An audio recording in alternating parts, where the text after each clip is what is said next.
you definitely need a lawyer to assist you in the defense of your case when you are charged with possession of marijuana, second degree, possession of drug paraphernalia, or any other drug offense that is pending in municipal court.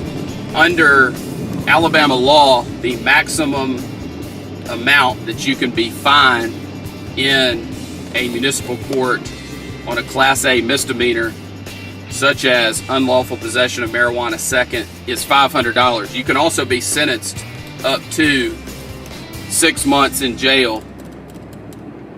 The issue with a conviction for possession of marijuana second degree is usually, for most people, related to the driver's license aspect. And your driver's license under the Code of Alabama will be suspended for 6 months if you are convicted of possession of marijuana second degree.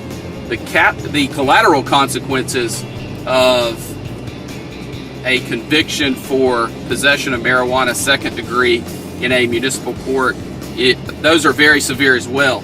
If you have a drug charge conviction, which is a conviction such as possession of marijuana second degree, the federal government will deny for a period of time your ability to obtain federal student aid to assist in your attending college.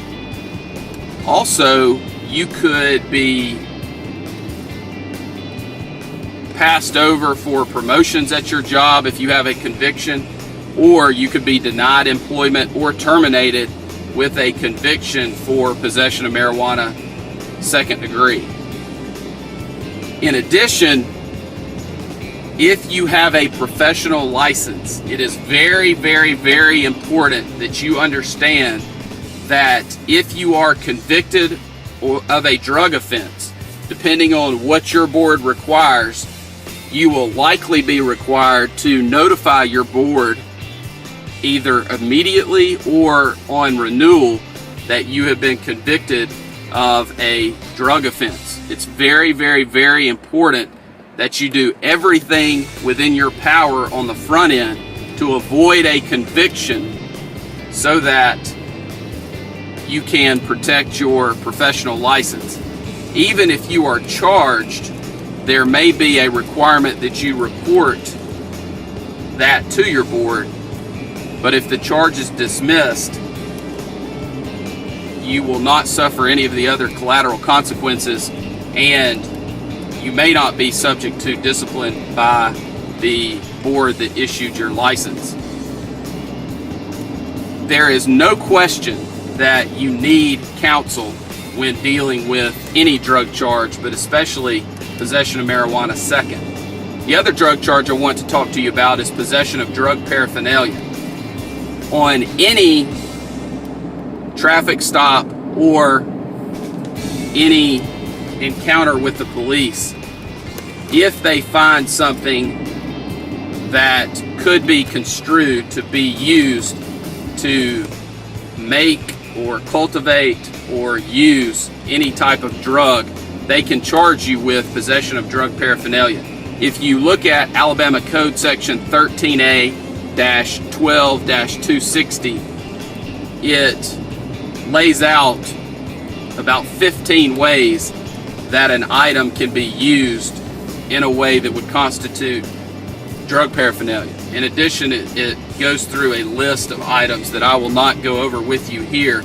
The bottom line is, if you are charged with possession of drug paraphernalia and you feel like you are wrongfully charged, or the item was in your possession not for use as drug paraphernalia, then it is something that we need to be aware of so that we can bring that up through the negotiation process in an effort to settle the case, or through the trial process.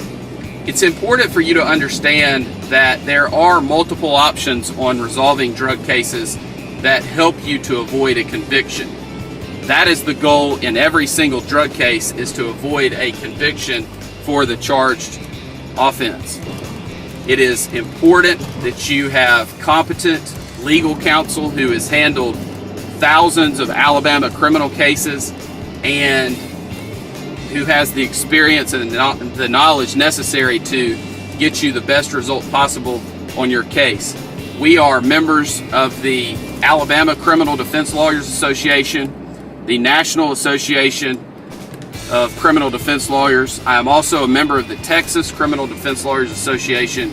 And those things are important because we are able to stay in touch with other lawyers around the country and also read and review publications about drug offenses and the defenses available. It's just very important that you have somebody who is knowledgeable and experienced in all aspects of the case, including the collateral consequences issue.